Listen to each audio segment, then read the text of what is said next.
things I've discussed so far for the actual homology of GLN and how it relates to various other characters that have shown up in the talk so far. So,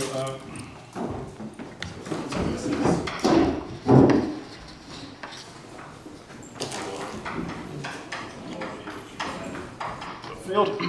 And just to have an easy life, I'm going to only talk about rational coefficients in the talk because it's just easy to explain things. Many of the results have integral versions that are just a bit more complicated to talk about. But let's take Q coefficients. And one reason I want to do this is the following, that it makes lots of things maybe more familiar to many people. If I am happy to work over the rational numbers, then E-infinity algebra in natural numbers graded chain complexes, blah, blah, blah, is just a commutative differential graded algebra with an additional grading. So differential bigraded commutative algebra.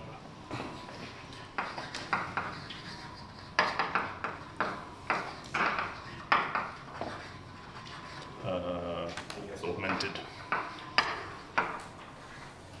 commutative algebra.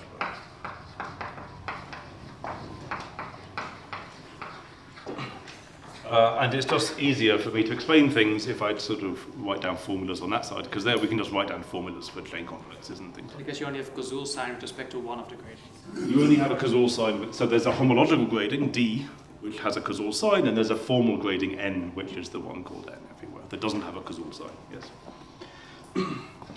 So then, the object that I've been thinking about, or talking about, corresponds to something on that side. And whatever it corresponds to, I'm going to call BGL. Okay, so it's a commutative differential graded algebra. Like, it's not given by explicit generators and relations, we just know there is one.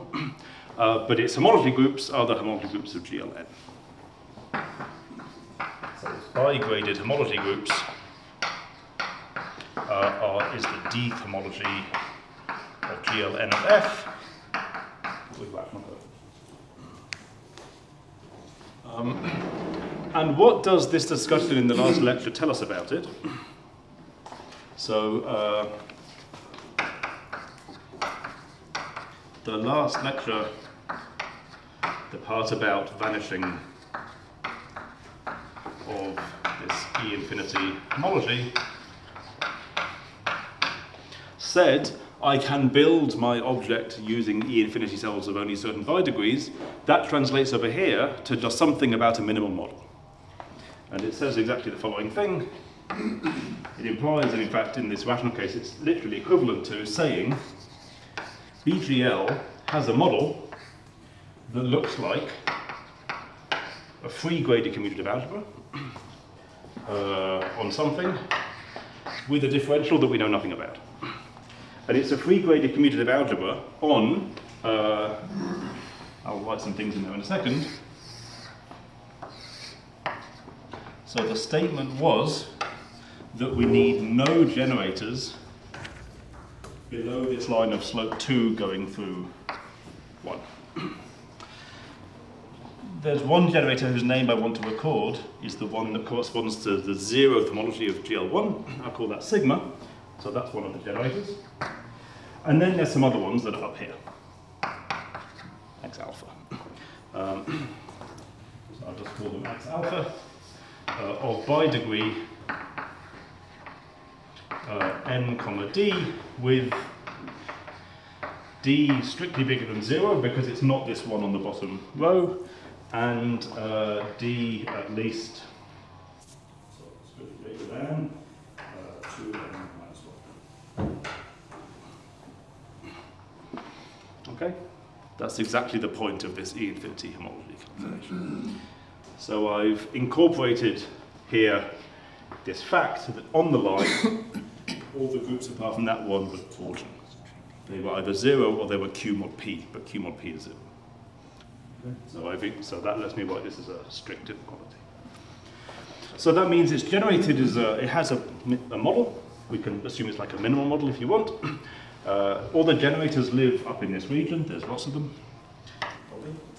but there's no more on the line. Is it not d greater than or equal to 2n minus 1? Sorry, because I meant to write 2n minus 2. Yes. And so the game now is to work out, I mean, if you know a model like this, what does that tell you about the actual homology of the thing? So, since it's coming up, I mean, Valence and Soule is something about, you know, so the rational homology of VGL, I guess you put all these things in here, is, you know, rationally the K theory of F. Yes.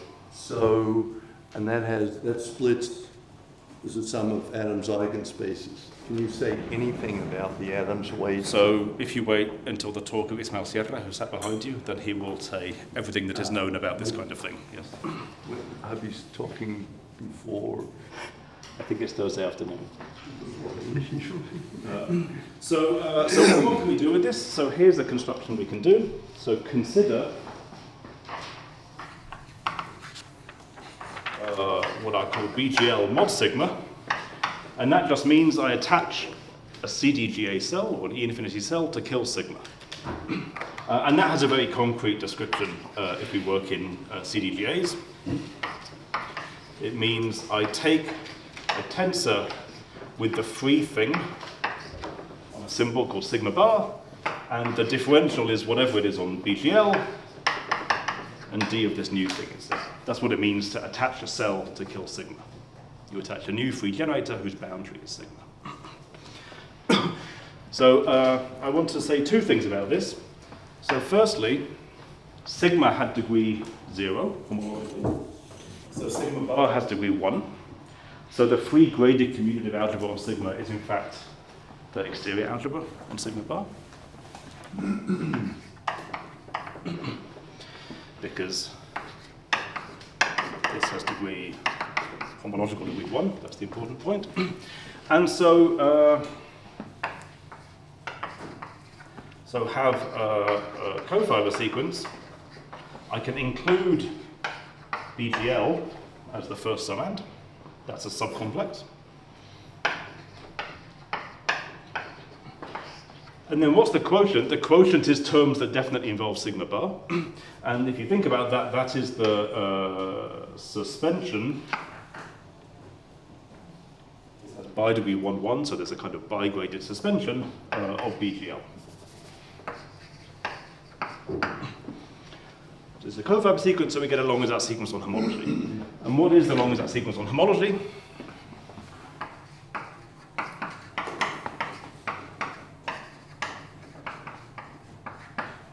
Take the bi-graded homology. So here we get, if I take the n, d homology, this becomes the d homology of GLN of F.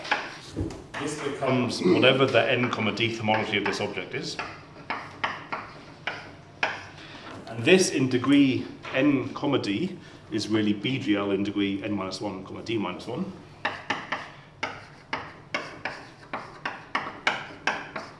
And there's a connecting map, which if you go around the changes, you discover has this form. And what is it? It's just given by multiplication by sigma. In other words, it's stabilizing. That's just thinking about this chain complex to see that the connecting map is given by dividing by sigma bar, basically. So, the one coming in here is as well. And from that point of view, what is this object in the middle? It's just the relative homology of GLN relative to GLN minus 1. It's the dth homology of GLN relative to GLN minus 1, everything with rational coefficients. So what was sigma here? Sigma is the element in bi degree 1, 0 of this thing BGL, which translates to the 0th homology of GL1. It's just the generator of 0th homology of GL1, so it's the thing where block sum with it corresponds to stabilizing matrices.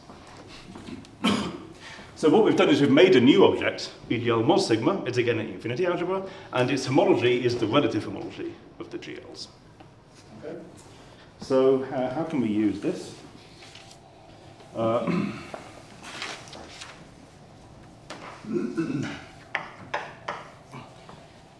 had this kind of model in my mind for BGL itself, and I've attached another cell, so I have a model for this thing as well. And it looks like it has sigma bar, and then it has all these x alphas that I don't know much about, and it has its differential.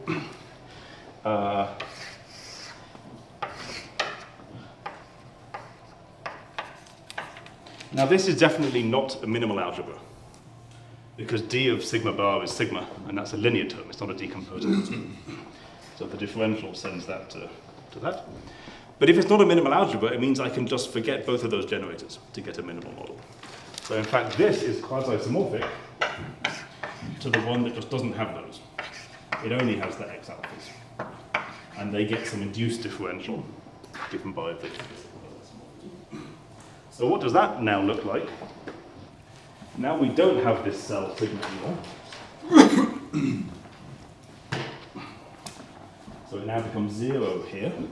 It was already 0 all along this line, and it's up here we've got all these x alphas. And in some sense, the worst thing that might happen is we might have some stuff in bi-degree 1,1.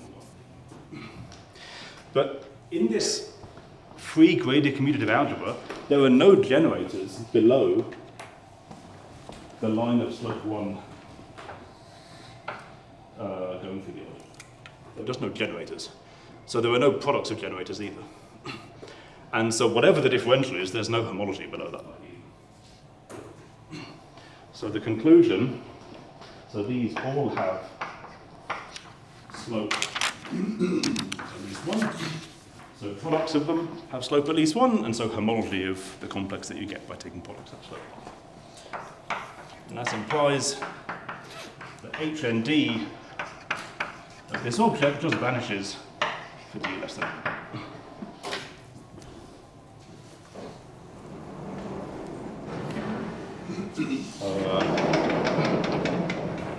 So, in particular, this one class is about H1 of GL1, Yes. right? So it's about whether F is finite or infinite. Right. So it's in fact f's that are rationalized, is what that bullet is. Yeah. And it's like definitely not 0 if we're doing infinite fields. Yeah. Yes.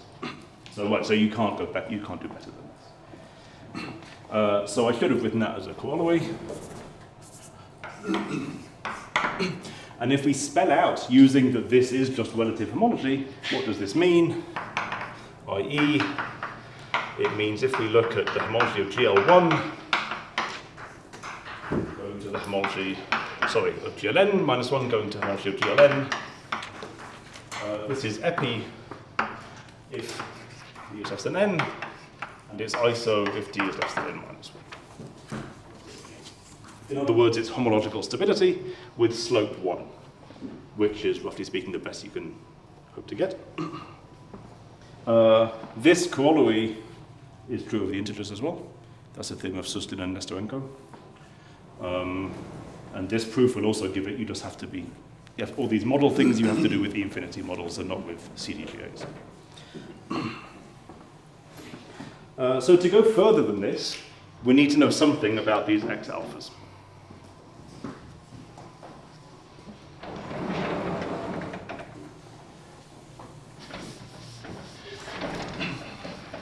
How do you go with the two version? So, sorry? Did you say you get a slope 1 range integrally, Yes. and my question was, oh, is it? So the conclusion is just as stated is true integrally, but the argument is somewhat more involved. But like, even if it's like characteristic 2 but Yeah. infinite, it's still, Yeah, okay, as long as it has to be an infinite field. okay. Yeah. So there, the fact that if you work integrally, this group here wasn't a 0, it was a Z mod 2, and that's a good thing. That corrects something bad that happens in the symmetric groups. So the symmetric groups only have slope 1/2 stability, but the Z mod, the little 2 torsion Yeah, cell that's that there makes sense. corrects it. But you don't need infinite fields for this corollary, right? I mean, If you write it as rational homology, then indeed you don't need infinite fields. yeah. Yes, I agree. Okay, great. It's not true integrally for finite fields.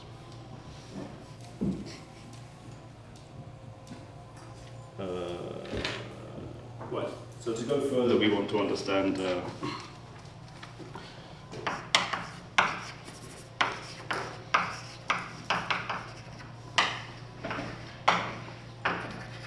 need to understand the generators x alpha better. So here's the way to do that. Let's do it sort of one column at a time in this table of infinity homologies. So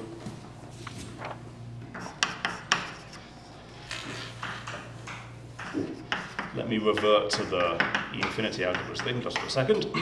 We can include chains on GL1 of f into the whole thing.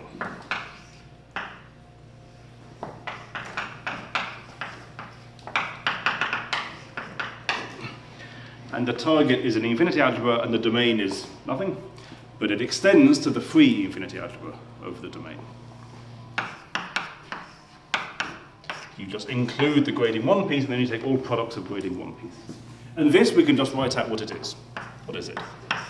It's the sum over n of E sigma, what do I call it? K, n, tensor over sigma n with chains on GL1F, tensored n times. But this is just group chains on something, namely the semidirect product of sigma n acting on n copies of GL1.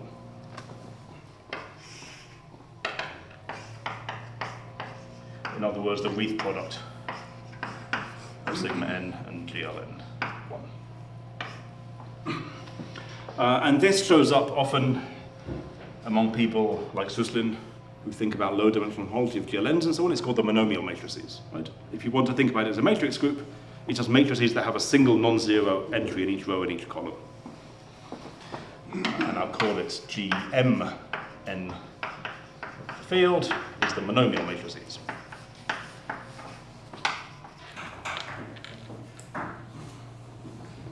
And so from that point of view, this map, I built it in some abstract way, but it just corresponds to including the monomial matrices into all matrices.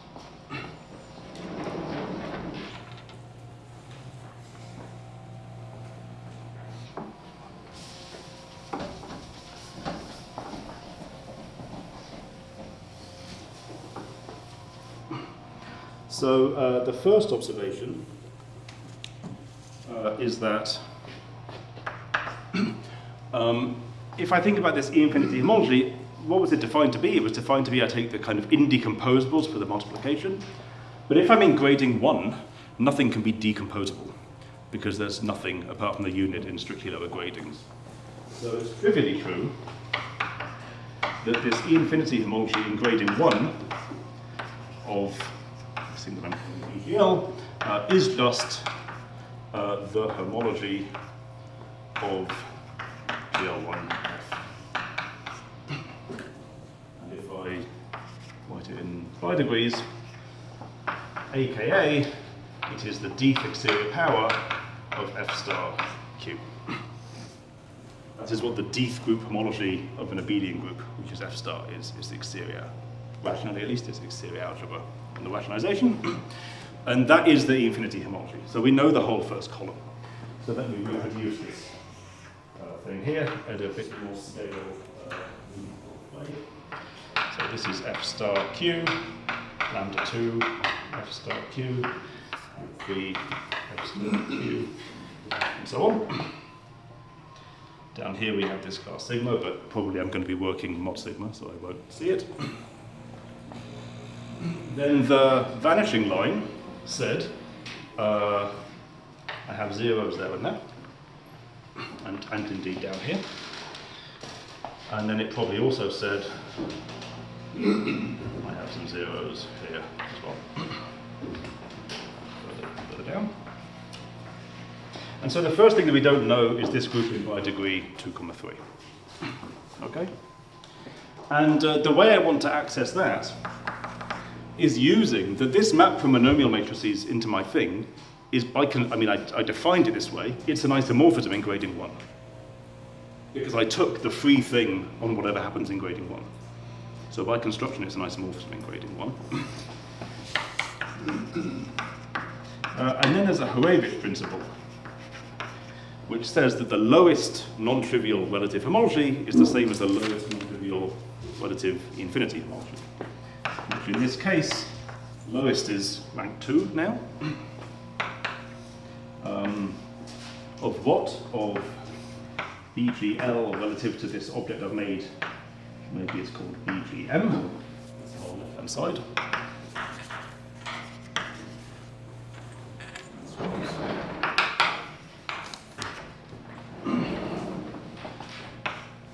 And because 2 is the lowest place in which they differ, that's isomorphic to the infinity homology. Agree?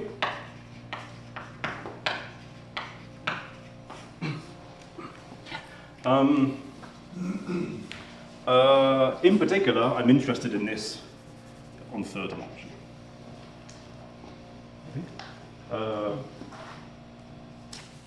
Yes. That corresponds to this group here.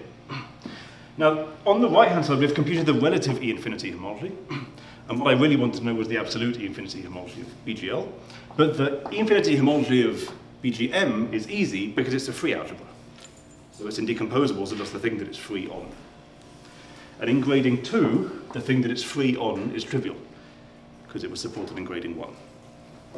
So in fact, the map from the absolute E-infinity homology of BGL to this is an isomorphism because as BGM only has E-infinity homology in grading 1, and I'm looking at grading 2.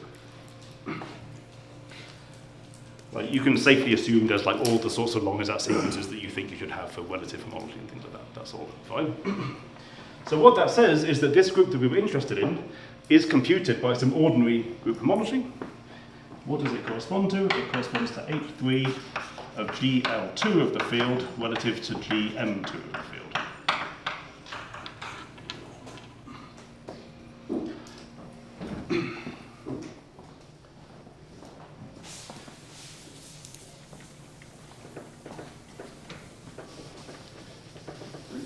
Why do you get surjection? Don't you get like in the next group H1 of BGM?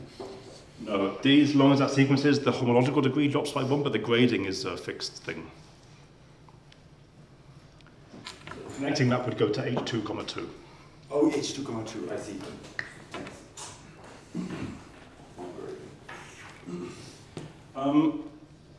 So this abstract thing that we want to know, whatever the E-infinity homology is in this bigrading, we've reduced it to some ordinary homology calculation about 2 by 2 matrices, relative to 2 by 2 monomial matrices. And Suslin has calculated that, and it is the second or first, however you index it, block group.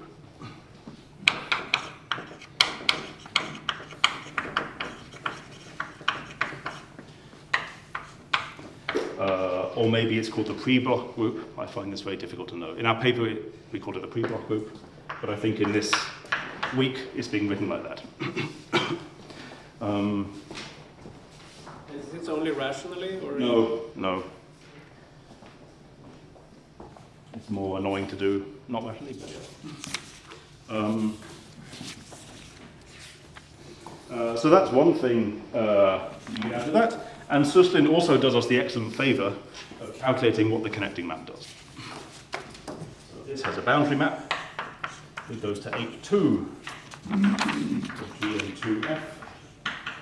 Again, everything is rational coefficients, and therefore everything rationalised. Now GM2, this is just a semi-direct product of the symmetric group acting on 2 copies of F star. So, especially rationally, you can go and calculate what this is. And what you discover is that it's 2 copies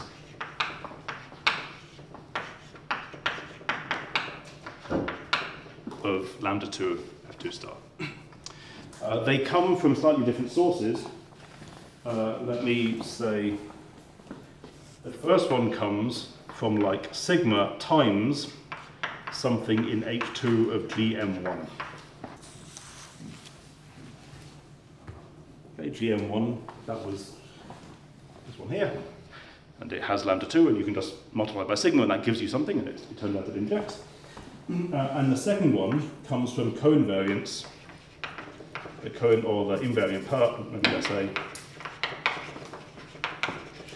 of sort of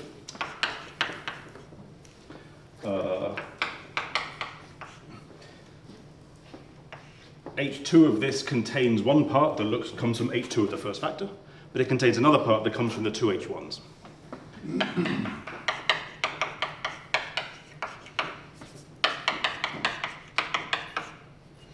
And there's a C2 action, and so some invariant or anti-invariant part. Yeah. What's the rank of B2? Is that finite rank or infinite rank for you? This. Because you said block group, pre-block group is something infinitely generated, therefore. I mean the thing given by symbols modulo the 5-terminal. Kernel? No. Okay. The thing modulo the 5-terminal. This is. So it's probably, I think it's, Yeah, infinite dimensional. as far as I can tell, all these things are meant to be infinite dimensional, right? Yes.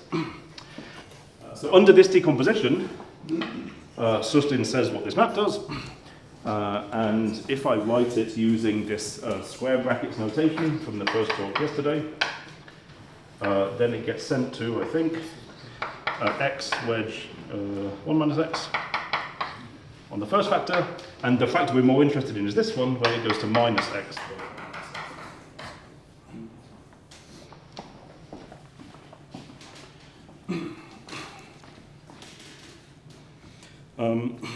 So what does that mean? I can finish a bit more of my table. This group here is this B2F.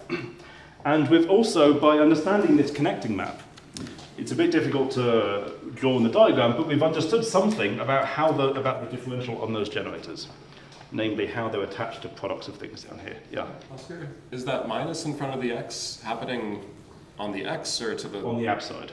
On the outside, okay. Thank you. It's not going to matter, but yes. Right. Right.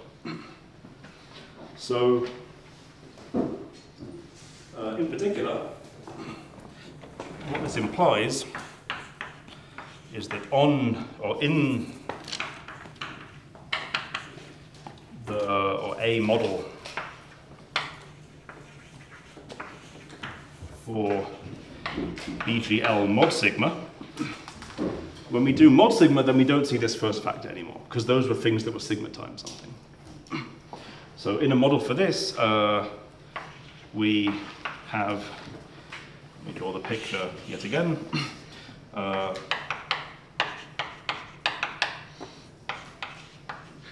There's now no cell down there. When we make the free graded commutative algebra on this, in this bidegree, we get lambda 2 of f star only. And that is what this second factor is telling us. It's telling us exactly how these cells are attached to decomposable elements. That is just a rewrite, that's just re-explaining what the connecting map means, basically. And then up here we don't know what we get. And then there's lots of zeros around here. So even though there's no generators in this minimal algebra in that degree, there are still elements, namely products of lower generators.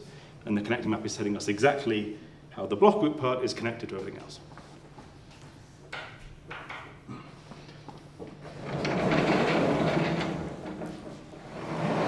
There are things in the cell decomposition, but there's nothing in homology. Like in homology of GLN or of GL2. What's H2 of GL2? That's what I'm asking, I guess. I don't know offhand, but I think there's enough information there to extract it. Because the monomial matrices you can calculate, and I've told you what the relative thing is.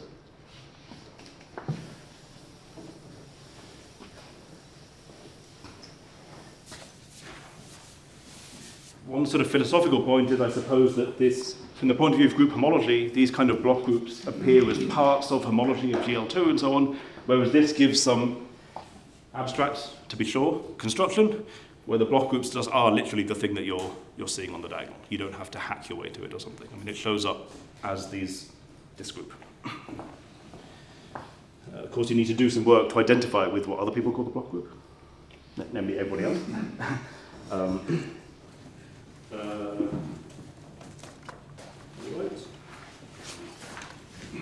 So using this, it's not so difficult to calculate what the actual homology of BGL mod sigma is along the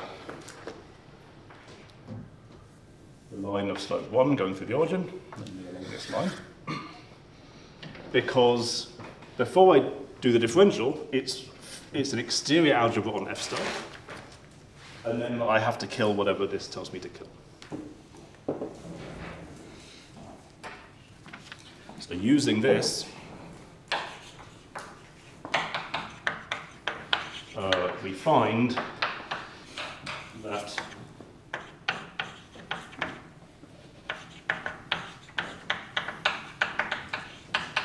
if I take the ones in degree less than n, we said vanish, so these are the first groups that don't vanish. In other words, this is the sum of HNN of BGL mod sigma over all n. And what does this CDGA tell us it is? It is, along that line, the free graded commutative algebra on F star Q. Those are the generators. And then we have to kill exactly the image of that differential. This line is supposed to go through that 0. And what is the image of that differential? It's x wedge 1 minus x. So modulo the ideal generated by x wedge 1 minus x. And that is, by definition, Milnor K theory.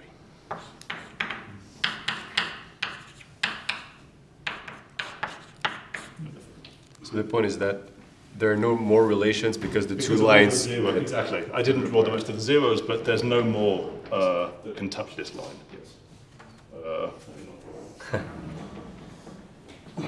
So this reproduces the theorem of Sustin and Nestorenko, which is exactly the statement, in fact. It's the statement that the first non-vanishing relative homology groups, well, we don't know whether they vanish or not, but these homology groups are Milnor K theory. So is their result integral or rational? This is true integrally as well, yes. Sorry? This is true integrally. I'm writing everything rationally, and it's more complicated to do rationally, integrally, but it's true as well. And Sustin and Nestorenko, their proof is integral.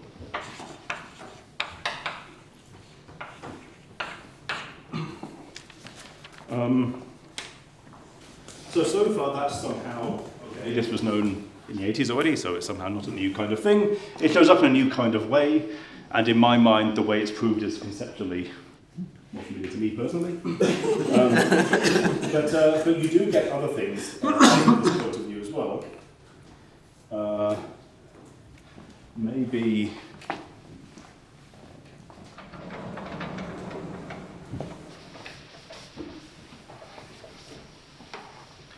Sorry, Oscar. Yeah. Does this also reprove Suslin's theorem about K3 indecomposables? I don't know. I don't think. You get the Frank spectral sequence, and then yes. Yeah. There's another ingredient which I haven't told you. There's a spectral sequence converging from E infinity homology to rationalized K theory.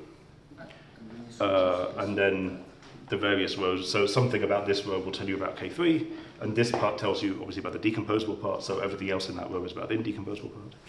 And what you see here is exactly the kernel of this differential, so I think it does prove that. Maybe you have to worry slightly about...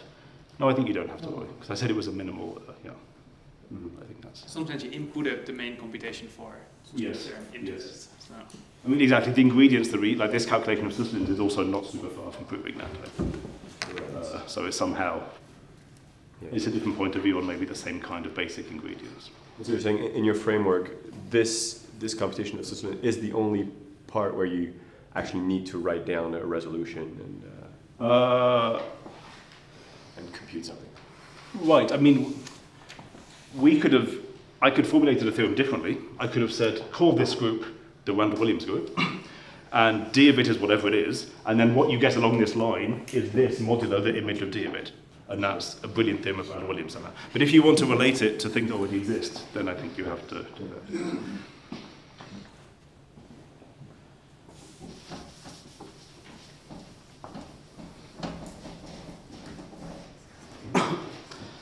So here is one other kind of result, which somehow I wouldn't know how to do in a more classical way, which is so as this object BGL mod sigma is still a CDGA, let's say, or CD by GA, it still has a multiplication defined on it, and so it vanishes below the diagonal. On the diagonal it's Milnor K-theory, but then every line parallel to the diagonal is the modulo for Milnor K-theory, because the whole thing's a wing. So for example, if I do these in particular, BGL mod sigma is a module over Milnor K-theory. Again, everything rationalized. From this part onwards, it's actually important to rationalize. And what is this? Of course, this is just the homology 1 degree higher, so GLN relative to GLN minus 1 in degree n plus 1. And so somehow you can think of this story here as saying the algebra, given by this diagonal thing, has a relatively simple presentation. It has generators in grading 1, all its relations are in grading 2, and then you're done. So it's a quadratic algebra. In other words, if you know what the algebra is up to grading 2, then you know what it is completely. And you can ask about the same kind of question for these modules. If I knew this module for n up to 7 or something, do I know it completely? So Sander and Sol and I proved the theorem along these lines.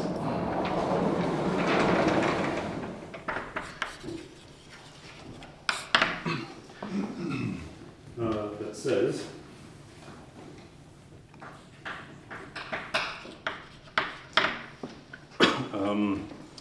there is a map from something that I'll say in a second to the sort of module generators of this object over Milnor K-theory. In other words, the thing that I get if I tensor over Milnor K-theory this object.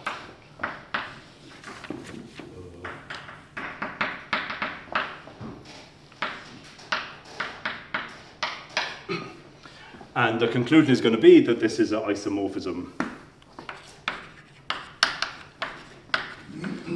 in gradings at least 4. So in other words, I haven't told you what this is yet, but once I tell you what it is, that says if you know this kind of thing, then that tells you where, in what degrees you need generators for this thing as a module over Milnor K-theory. It only says about generators, not about relations in the presentation, but it's a start. And the thing on this side maybe is not super familiar, but it's what's called the third Harrison homology of Milnor K-theory, rationalized. And just to give you an idea in terms of something that's more familiar, it's a summand of Tor 3 over Milnor K-theory of Q with Q. Okay, it's a canonical summand. It's also known as André-Quillen homology, if you know that term or something like that. What's the direct sum of on n here? Okay, the way I've written it, this is a graded wing, so when I make the Tor, it still has a grading, and I just want to take the full graded object. Yeah. So somehow, if I have an algebra, an augmented algebra, Tor 1 of the algebra of Q with Q tells me about generators for the algebra. In fact, it is exactly the indecomposables. Tor 2 tells me about relations for the algebra. So Tor 1 of the Milnor K-theory is exactly F star. Those are the generators. Tor 2 is exactly the image of this Bloch group. And Tor 3 is something about relations between relations in a presentation. And this Harrison 3 is the fact that Tor 3 measures presentations as an associative algebra, but we know Milnor K-theory is a commutative algebra, and you should measure a presentation as a commutative algebra, and that's what this Harrison thing does. It measures a presentation as a commutative algebra. It's the commutative version of like Hodgson homology. So that means, right, if you know something about how to, it's not about the presentation of Milnor K-theory, but something about relations between relations. This at least for. Then you can say something about generators for this module. So a corollary is that if, so Milnor K-theory is by definition a quadratic algebra. It has generators in grading 1, relations in grading 2. It could potentially be a causal algebra. That's a property that quadratic algebras may or may not have.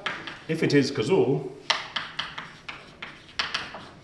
then that says that Harrison 3 is supported in grading 3. That's a consequence of being causal. Then in particular, left-hand side is supported in n equals 3.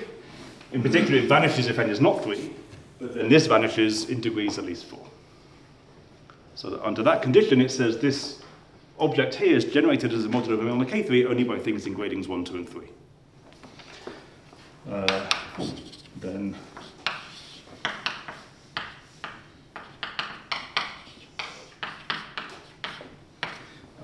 is generated in gradings less than 3 over Milnor K-theory.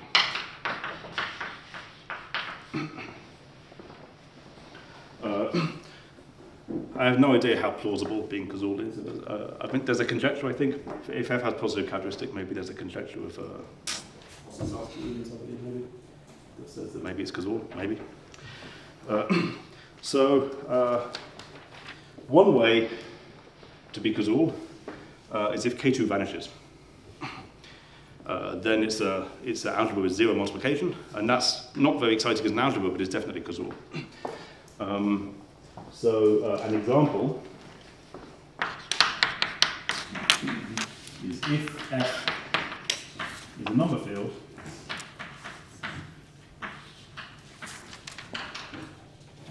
then K2f rational vanishes. And then in particular, the Milnor version does as well, because they agree by Matsumoto's theorem. And so the above applies.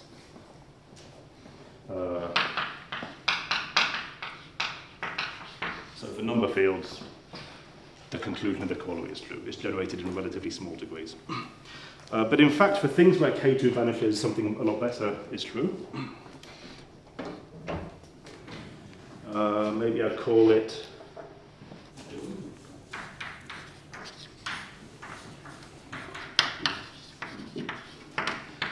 so again, if K is an infinite field,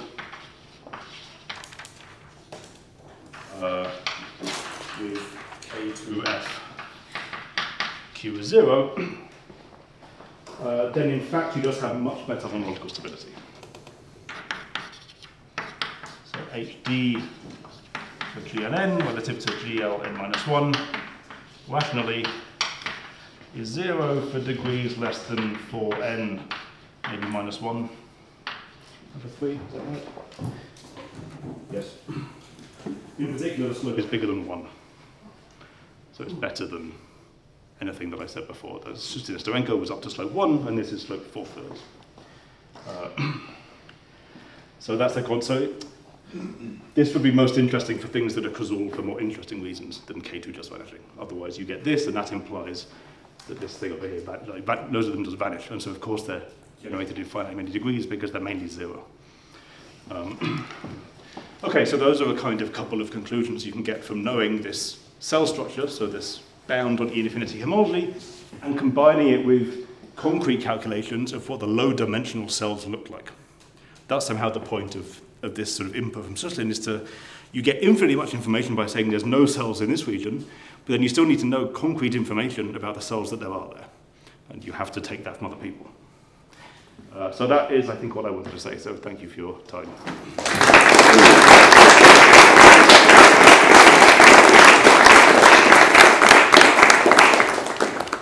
Any questions? So does this board down there imply that GLN mod sigma with split Steinberg coefficients is the same as split Steinberg covariance with GLN is. It feels Steinberg is, homology of Steinberg is the same as homology of split Steinberg. So the covariants are the same as the covariance of ordinary Steinberg. They're zero. In particular, they're not. Oh, can you express the Milnor-K theory in some sense with split Steinberg or Steinberg infinity or something? No. I don't think so.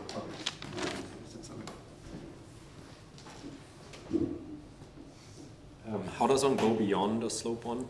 Well, because the vanishing line for cells has slope 2, which is bigger than 1. So if you have some way, so what does K2 vanishing mean? It means that when you take free algebra on this, so here you have lambda 2 of F star, this map is surjective, which means again it's not a very minimal algebra. So you show that you can make a modified thing where you just have no elements there. And then you have to do some homology to see that 4/3 is the best conclusion that you get out of that. Yeah. But it sort of comes from, I don't think that's how we actually do it in the paper, but it sort of comes from slope 2 vanishing line. In principle, you could prove things up to slope 2. But you can only prove things that are true. And what's true is vanishing of this thing up to slope 4/3. Yeah. That's why this slope 2 line is much, much better than the ordinary thing that we know for general PIDs and so on, which is a slope 1 line. There, the best you can prove is statements up to slope 1.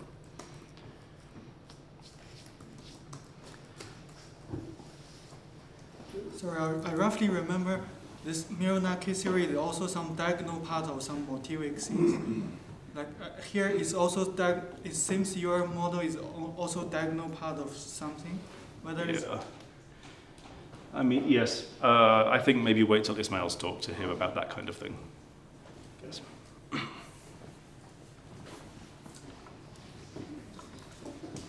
There's no further questions, then let's just thank Oscar again.